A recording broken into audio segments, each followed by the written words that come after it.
नमस्कार, साक्षी news network पर आप सभी का स्वागत है। पश्चिम बंगाल विधानसभा चुनाव के बाद पहली बार बंगाल दौरे पर आए केंद्रीय गृह मंत्री अमित शाह ने ममता बनर्जी सरकार पर निशाना साधते हुए कहा है कि स्थानीय प्रशासन के सहयोग के बिना घुसपैठ और तस्करी को रोकना मुश्किल है।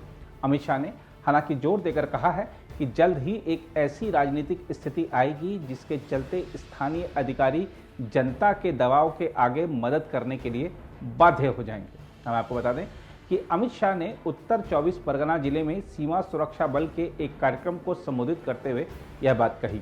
इस दौरान उन्होंने बीएसएफ की जमकर सराहना की। जब भी मैं बीएसएफ या तो किसी बॉर्डर गार्डिंग फोर्स की कार्यक्रम में जाता हूं और जवानों को मिलता हूं, तो हमेशा के लिए एक नई ऊर्जा और चेतना प्राप्त कर वापस दिल्ली जाता हूं,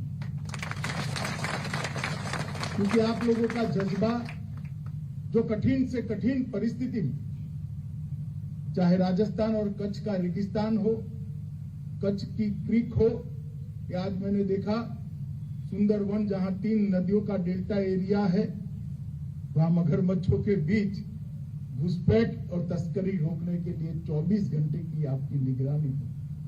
ये जो जज्बा और ये आपका जुनून है वो पूरे देश को सुरक्षित रखता है। पूरा देश आज मोदी जी के नेतृत्व में आगे बढ़ रहा है, हर क्षेत्र में आगे बढ़ रहा है।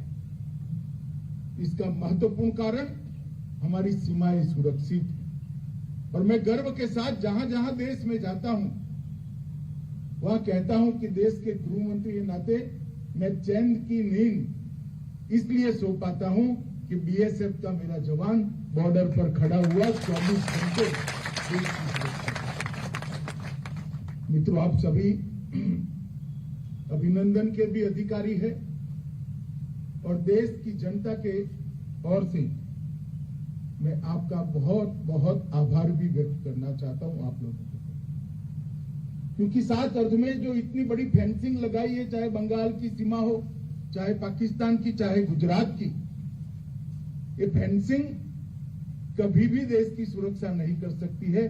देश की सुरक्षा मेरा बीएसएफ का जवान ही कर सकता है। और इसी वीरता और समर्पण के कारण बीएसएफ को आज तक 1 महावीर चक्र, 4 कीर्ति चक्र, 13 वीर चक्र और 13 शौर्य चक्र मिले। अनेक जवानों ने अपना सर्वोच्च बलिदान भारत की सीमाओं के साथ छेड़खानी करने वालों का मुकाबला करते हुए दिया है। और वो समग्र देश और बॉर्डर गार्डिंग फोर्सेस का कोई भी बल हो, इसके लिए हमेशा प्रेरणा का केंद्र रहा है। मित्रों, आज मोदी जी की सरकार का जो मूल लक्ष्य है, देश की आंतरिक और बाह्य सुरक्षा अभेद बनाना, इसको कोई भेद न पाए ऐसी बनाना। आपका परिश्रम, त्याग, बलिदान, शौर्य, ये सब तो है ही, मगर उसको आधुनिक तकनीक के साथ लैस करना पड़ेगा। दुनिया भर में जो आधुनिक से आधुनिक तकनीक हमारे पास उपलब्ध है बॉर्डर गार्डिंग के लिए, बॉर्डर की सुरक्षा करने के लिए, उससे हमारी बीएसएफ को उपलब्ध कराना। इसी के तहत आज सतलुज, कावेरी और नर्मदा, ये 3 फ्लोटिंग बीओपी को राष्ट्र को समर्पित किया गया। मैं आज देख कर आया हूं, आत्मनिर्भर भारत की मोदी जी की कल्पना के अनुकूल कोची शिपयार्ड ने इसका निर्माण किया है।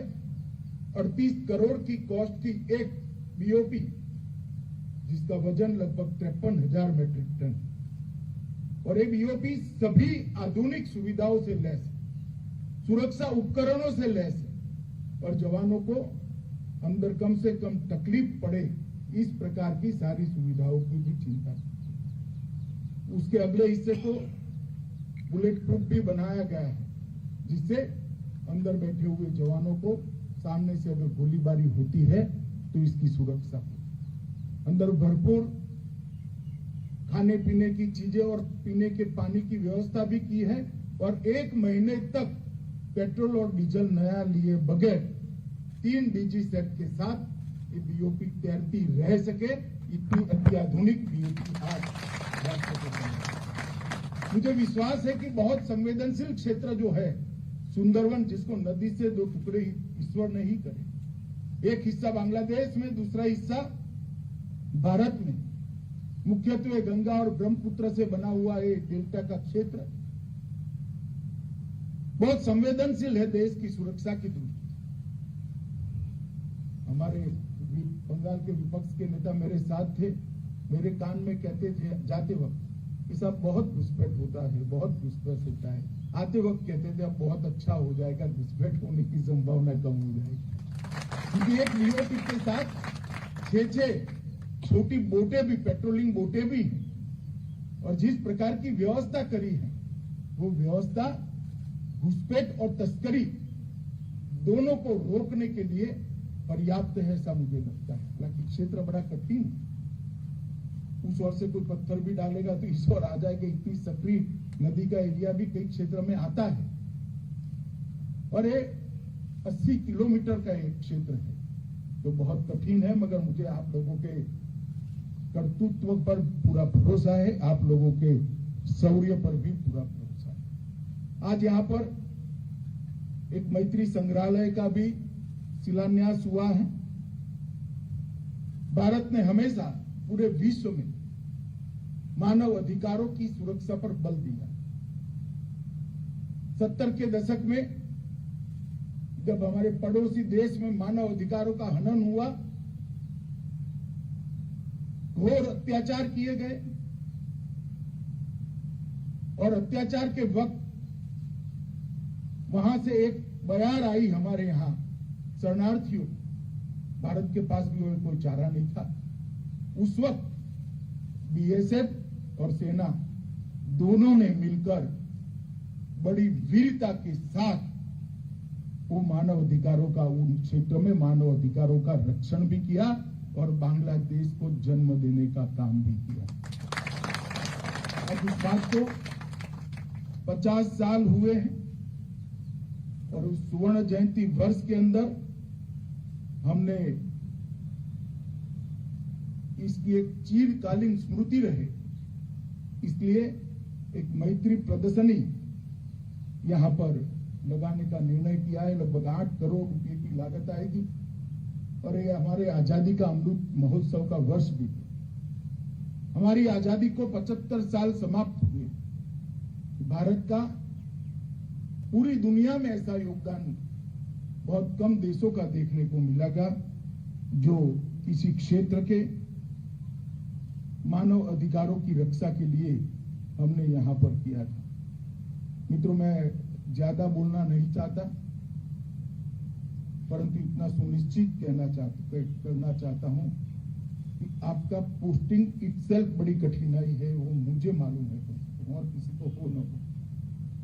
बॉर्डर के क्षेत्र के अंदर काम करना सरल नहीं होता, मगर आप मुझ पर विश्वास रखिएगा, नरेंद्र मोदी जी का हरदम प्रयास रहता है कि बॉर्डर के क्षेत्र में काम करने वाले जवान को कम से कम कठिनाई कैसे पड़े। और इसलिए आरोग्य, हाउसिंग सेटिस्फेक्शन रेशियो, आपका आपके परिवार के साथ ज्यादा दिन बिता पाए इस प्रकार की कार्य प्रणाली की रचना, और जहां जहां आपका पोस्टिंग है वहां की सुविधाओं में बढ़ोतरी कर हम किस प्रकार से आपकी तकलीफों को कम कर सकते हैं, इसके लिए हम लक्ष्य लेकर चले हैं। मुझे आनंद है कि बीएसएफ में अब महिलाओं की भी तैनाती होने लगी। बहनें मेरे सामने ही बैठी और गर्व के साथ पुरुषों के साथ कंधे से कंधा मिलाकर मां भारती की रक्षा करती। उनके लिए अलग बैरक की रचनाएं, उनके लिए सभी सुविधाओं का ख्याल रखना, इस पर भी अभी एक 5 साला प्रोग्राम भारत सरकार ने बनाया है, और हम इसको धीरे धीरे कर लागू करेंगे। कुछ ही समय के अंदर ये सारी सुविधाएं से हमारी सीमा पर चौकियां भी लैस हो जाएगी, तो इससे निश्चित रूप से आपकी शुरुआती जो तकलीफें हैं उसमें कमी भी आएगी। मित्रों, अत्याधुनिक से अत्याधुनिक साधनों से बीएसएफ को लैस करना हमारी प्राथमिकता है। मैं आपको भरोसा दिला सकता हूं कि आप आपके जीवन के स्वर्णिम वर्ष भारत माता की सेवा के लिए दे रहे हैं। इसका कोई मोल तोल तो नहीं हो सकता, परंतु आपके और आपके परिवार की सभी तकलीफों दूर करने के लिए भारत सरकार कोई कमी नहीं छोड़ेगी, इतना विश्वास मैं दिलाना चाहता हूं। और आज मैं एक भरोसा भी व्यक्त करना चाहता हूं कि बीएसएफ यहाँ पर है। ये 3 बीओपी और 3 बीओपी आएगी, 6 बीओपी मिलकर इस क्षेत्र को घुसपैठ और तस्करी की दृष्टि से अभेद बनाना ये बीएसएफ का काम है और उसमें हमें कोई कमी नहीं। हालांकि घुसपैठ और तस्करी स्थानीय प्रशासन की मदद के बगैर रोकना बड़ा कठिन है, मगर आप विश्वास रखिएगा वो मदद भी जल्दी मिल जाए, ऐसी राजनीतिक स्थिति का भी निर्माण यहाँ होने वाला है। मदद देनी पड़ेगी, जनता का ऐसा दबाव बनेगा जिससे मदद देने के लिए सब लोग मजबूर भी होंगे। मगर हम सीमा पर है, हमारे अधिकार है सीमा की सुरक्षा के, संविधान प्रदत्त अधिकार है, इसका उपयोग करते हुए ये पूरे क्षेत्र को हम अभेद बनाएं, घुसपैठ से भी और तस्करी से। मैं फिर से एक बार आप सभी को, पूरे देश की जनता की ओर से बहुत बहुत आप सभी के प्रति आभार और धन्यवाद की संवेदना रखता हूं और आपको आपके काम में हमेशा चुस्तता से आप काम कर देश को सुरक्षित बनाते रहे। हम आपको बता दें कि गृह मंत्री अमित शाह ने उत्तर 24 परगना जिले में सुंदरबन इलाके के हिंगालगंज में बीएसएफ की फ्लोटिंग सीमा चौकियों और एक पोत एम्बुलेंस का उद्घाटन भी किया और वरिष्ठ अधिकारियों के साथ चर्चा भी की। अधिकारियों ने बताया कि सुंदरबन के इलाकों में निगरानी बढ़ाने के लिए फ्लोटिंग सीमा चौकियों, जो कि जलीय सीमाओं की रक्षा के लिए जहाजी बेड़ा, पोत और नौका आदि हैं, उनकी संख्या बढ़ाई गई है। उन्होंने बताया कि पोत एम्बुलेंस का मकसद साहिब खली से शमशेर नगर तक सुंदरबन के निर्जन इलाके में चिकित्सकीय सहायता मुहैया कराना है। अमित शाह ने इस बारे में ट्वीट किया कि इन फ्लोटिंग सीमा चौकियों से हमारे बीएसएफ के जवानों को सीमा की निगरानी व सुरक्षा करने में बहुत सहायता मिलेगी। उद्घाटन के पश्चात अमित शाह ने नर्मदा, सतलुज और कावेरी फ्लोटिंग सीमा चौकियों का भ्रमण कर जवानों की सुविधाओं का निरीक्षण भी किया।